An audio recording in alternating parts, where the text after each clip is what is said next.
ಇವತ್ತಿನ ವಿಡಿಯೋದಲ್ಲಿ ಬೆಳಗಿನ ತಿಂಡಿಗೆ ಒಂದು ಹೆಲ್ದಿ ಆಗಿರುವಂತಹ ರೆಸಿಪಿನ ತಿಳಿಸ್ಕೊಡ್ತಾ ಇದ್ದೀನಿ ನೋಡಿ. ಫಸ್ಟು ಒಂದು ಪಾತ್ರೆಗೆ ನಾನು ಈ ಕಪ್ಪಲ್ಲಿ 1 ಕಪ್ಪು ಹೆಸರುಬೇಳೆ ಹಾಕೊಂಡಿದ್ದೀನಿ. ಹಾಗೆಯೇ ಸೇಮ್ ಕಪ್ಪಲ್ಲಿ 1 ಕಪ್ಪು ದಪ್ಪ ಸಬ್ಬಕ್ಕಿನ ಹಾಕೊಳ್ತಾ ಇದ್ದೀನಿ. ನೀವು ಬೇಕಿದ್ರೆ ಸಣ್ಣ ಸಬ್ಬಕ್ಕಿನೂ ಹಾಕೊಳ್ಬೋದು. ಈಗ ಇವೆರಡನ್ನೂ ಸೇರಿಸಿ ಚೆನ್ನಾಗಿ ಒಂದೆರಡು ಸರಿ ವಾಶ್ ಮಾಡ್ಕೊಂಬರ್ತೀನಿ. ನೋಡಿ, ಈ ರೀತಿಯಾಗಿ ಚೆನ್ನಾಗಿ ಒಂದೆರಡು ಸರಿ ವಾಶ್ ಮಾಡಿ ಈಗ ಇದು ಮುಳುಗುವಷ್ಟು ನೀರನ್ನು ಹಾಕಿ ನಾನು ನೈಟ್ ನೆನೆಸ್ತಾ ಇದ್ದೀನಿ. ಬೆಳಗ್ಗೆವರೆಗೂ ಇದನ್ನು ನೆನೆಯೋದಕ್ಕಿಡ್ತೀನಿ. ಇದ್ರ ಮೇಲೆ ಒಂದು ಪ್ಲೇಟ್ನ ಮುಚ್ಚಿ ಬೆಳಗ್ಗೆವರೆಗೂ ಹಾಗೆಯೇ ಬಿಟ್ಬಿಡ್ತೀನಿ ನೆನಿಲಿ ಚೆನ್ನಾಗಿ. ನೋಡಿ, ಇಲ್ಲಿ ಬೆಳಗ್ಗೆ ತೋರಿಸ್ತಾ ಇದ್ದೀನಿ.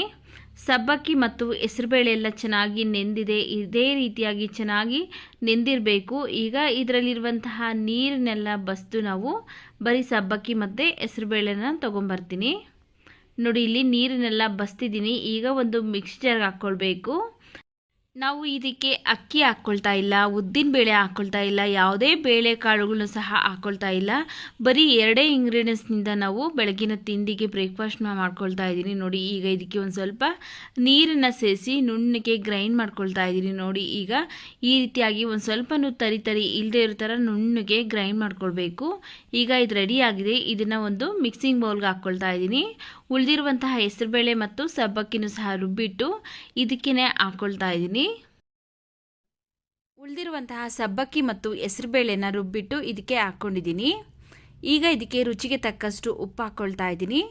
ನೋಡ್ಕೊಳ್ಳಿ, ನೀವು ನೀರು ಜಾಸ್ತಿ ಹಾಕ್ಕೊಂಡು ರುಬ್ಕೊಳ್ಳೋದಕ್ಕೆ ಹೋಗಬಾರ್ದು. ಯಾಕಂದರೆ ಹಿಟ್ಟು ತುಂಬ ತೆಳು ಆಗೋದ್ರೆ ದೋಸೆ ಹಾಕೋದಕ್ಕೆ ಕಷ್ಟ ಆಗುತ್ತೆ. ಅದರಿಂದ ಈ ಹದಕ್ಕೆ ನೋಡಿಕೊಂಡು ನೀವು ನೀರನ್ನು ಸೇರಿಸ್ಕೊಂಡು ಅಡ್ಜಸ್ಟ್ ಮಾಡಿಕೊಂಡು ರುಬ್ಕೊಳ್ಬೇಕಾಗತ್ತೆ. ನೋಡಿ, ಈಗ ಹಿಟ್ಟು ರೆಡಿ ಆಗಿದೆ. ಇದನ್ನು ಸೈಡ್ಗಿಟ್ಟು ಫಸ್ಟು ದೋಸೆಗೆ ಚಟ್ನಿ ಮಾಡ್ಕೊಳ್ಳೋಣ, ಆಮೇಲೆ ನಾವು ದೋಸೆ ಮಾಡ್ಕೊಳ್ಳೋಣ. ಅದಕ್ಕೋಸ್ಕರ ಫಸ್ಟು ಚಟ್ನಿ ಮಾಡ್ಕೊಳ್ಳೋಣ ಬನ್ನಿ. ಫಸ್ಟು ಒಂದು ಪ್ಯಾನ್ ಬಿಸಿಗಿಟ್ಟು ಅದಕ್ಕೆ ನಾನು 1 ಕಪ್ಪು ಕಡಲೆ ಬೀಜ ಹಾಕ್ಕೊಂಡು ಊರಿನ ಮೀಡಿಯಂ ಫ್ಲೇಮಲ್ಲಿ ಇಟ್ಕೊಂಡು ಕಡಲೆ ಬೀಜನ ಚೆನ್ನಾಗಿ ಹುರ್ಕೊಳ್ಬೇಕು.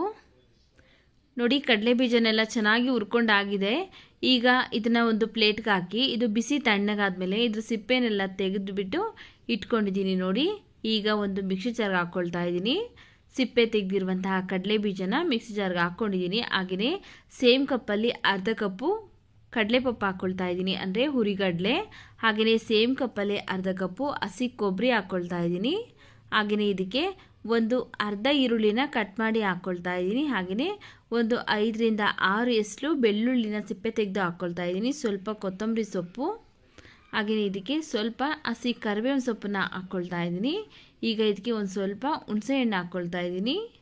ಈಗ ಇದಕ್ಕೆ ನಾನು ಹಸಿಮೆಣಸಿನಕಾಯಿ ಹಾಕ್ಕೊಳ್ತಾ ಇದ್ದೀನಿ. ಒಂದು 5ರಿಂದ 6 ಹಸಿಮೆಣಸಿನಕಾಯಿ. ನಿಮ್ಮ ಖಾರಕ್ಕೆ ಎಷ್ಟು ಬೇಕೋ ಅಷ್ಟು ನೋಡಿಕೊಂಡು ನೀವು ಹಸಿಮೆಣಸಿನಕಾಯಿನ ಹಾಕ್ಕೊಳ್ಳಿ. ಈಗ ಇದಕ್ಕೆ ರುಚಿಗೆ ತಕ್ಕಷ್ಟು ಉಪ್ಪನ್ನ ಹಾಕಿ ಸ್ವಲ್ಪ ನೀರನ್ನು ಸೇರಿಸಿ ನುಣ್ಣಗೆ ಗ್ರೈಂಡ್ ಮಾಡ್ಕೊಳ್ಬೇಕು. ನುಣ್ಣಗೆ ಗ್ರೈಂಡ್ ಮಾಡಿಕೊಂಡು ಒಂದು ಬೌಲ್ಗೆ ಹಾಕ್ಕೊಳ್ತಾ ಇದ್ದೀನಿ. ಈಗ ಅದೇ ಮಿಕ್ಸಿ ಜಾರ್ಗೆ ಒಂದು 2 ಸ್ಪೂನ್ ಆಗುವಷ್ಟು ನೀರನ್ನು ಹಾಕಿ ಮಿಕ್ಸಿ ಜಾರ್ ತೊಳೆದ್ಬಿಟ್ಟು ಈ ಚಟ್ನಿಗೆ ಹಾಕ್ಕೊಳ್ತಾ ಇದ್ದೀನಿ. ಈಗ ಸ್ವಲ್ಪ ನೀರು ಹಾಕಿದ್ನಲ್ಲ, ಆ ನೀರೆಲ್ಲ ಮಿಕ್ಸ್ ಆಗೋ ಥರ ಮಿಕ್ಸ್ ಮಾಡ್ಕೊಳ್ತಾ ಇದ್ದೀನಿ. ಈಗ ಈ ಚಟ್ನಿಗೆ ಒಗ್ಗರಣೆ ಮಾಡ್ಕೊಳ್ಳೋಣ ಬನ್ನಿ. ಸ್ಟವ್ ಮೇಲೆ ಒಂದು ಪ್ಯಾನ್ ಬಿಸಿಗಿಟ್ಟು ಅದಕ್ಕೆ ನಾನು ಒಂದು ಸ್ವಲ್ಪ ಎಣ್ಣೆ ಹಾಕ್ಕೊಂಡಿದ್ದೀನಿ.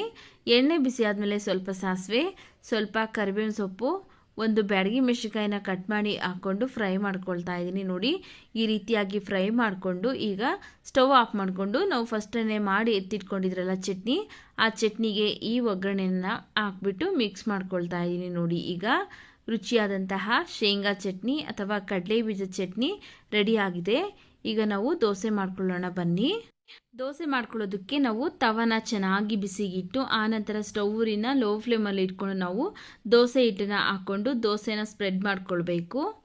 ದೋಸೆ ಬೇಯಬೇಕಾದ್ರೆ ನಾವು ಮೀಡಿಯಂ ಫ್ಲೇಮಲ್ಲಿ ಇಟ್ಕೊಂಡು ಬೇಯಿಸ್ಕೊಳ್ಬೇಕಾಗತ್ತೆ. ನೋಡಿ, ಇಲ್ಲಿ ದೋಸೆಗೆ ಎಣ್ಣೆ ಅಥವಾ ತುಪ್ಪನ ಹಾಕ್ಕೊಂಡು ಬೇಯಿಸ್ಕೊಳ್ಬೇಕು. ನಾನಿಲ್ಲಿ ಸ್ವಲ್ಪ ಎಣ್ಣೆ ಹಾಕ್ಕೊಂಡು ಬೇಯಿಸ್ಕೊಳ್ತಾ ಇದ್ದೀನಿ. ಈ ರೀತಿಯಾಗಿ ಲೈಟಾಗಿ ಬಣ್ಣ ಚೇಂಜ್ ಆದಮೇಲೆ ದೋಸೆನ ಟರ್ನ್ ಮಾಡ್ತಾ ಇದ್ದೀನಿ. ತುಂಬ ತೆಳುವಾಗೆಲ್ಲ ಮಾಡ್ಕೊಳ್ಳೋದಕ್ಕೆ ಹೋಗ್ಬಿಡಿ, ಯಾಕಂದರೆ ನಾವು ಇಲ್ಲಿ ಅಕ್ಕಿ ಬೆಳೆಸಿಲ್ಲ. ಆದ್ದರಿಂದ ತುಂಬ ತೆಳುವಾಗಿ ಮಾಡ್ಕೊಂಡ್ಬಿಟ್ರೆ ಏನಾಗುತ್ತೆ ಅಂದರೆ ದೋಸೆ ಅರ್ಧೋಗ್ಬಿಡುತ್ತೆ. ಆದ್ದರಿಂದ ಈ ರೀತಿಯಾಗಿ ದೋಸೆನ ಮಾಡ್ಕೊಳ್ತಾ ಇದ್ದೀನಿ. ತುಂಬ ತೆಳುನೂ ಇಲ್ಲ, ಹಾಗೆ ತುಂಬ ದಪ್ಪನೂ ಇಲ್ಲ, ಮೀಡಿಯಮ್ ಆಗಿ ಮಾಡ್ಕೊಳ್ತಾ ಇದ್ದೀನಿ. ನೋಡಿ, ಇನ್ನೂ ಒಂದು ದೋಸೆ ಮಾಡಿ ತೋರಿಸ್ತಾ ಇದ್ದೀನಿ. BP ಇರೋರು, ಶುಗರ್ ಇರೋರು ಯಾವುದೇ ಯೋಚನೆ ಮಾಡ್ತೀರಾ ಆರಾಮಾಗಿ ನಾವು ಈ ದೋಸೆನ ತಿನ್ಬೋದು. ಹಾಗೆಯೇ ವೆಯ್ಟ್ ಲಾಸ್ ಮಾಡ್ಕೊಳ್ಬೇಕು, ಡಯೆಟ್ ಮಾಡೋರಿಗೂ ಸಹ ಇದು ಒಳ್ಳೆ ಆರೋಗ್ಯಕರವಾದ ದೋಸೆ ಅಂತಲೇ ಹೇಳ್ಬೋದು. ನೋಡಿ, ಈಗ ಈ ದೋಸೆನೂ ಸಹ ರೆಡಿಯಾಗಿದೆ. ನೋಡಿದ್ರಲ್ಲ, ಬೆಳಗ್ಗಿನ ತಿಂಡಿಗೆ ಆರೋಗ್ಯಕರವಾದಂತಹ ಹೆಸರುಬೇಳೆ ಮತ್ತು ಸಬ್ಬಕ್ಕಿ ದೋಸೆ ಯಾವ ರೀತಿ ಮಾಡೋದು ಅಂತ.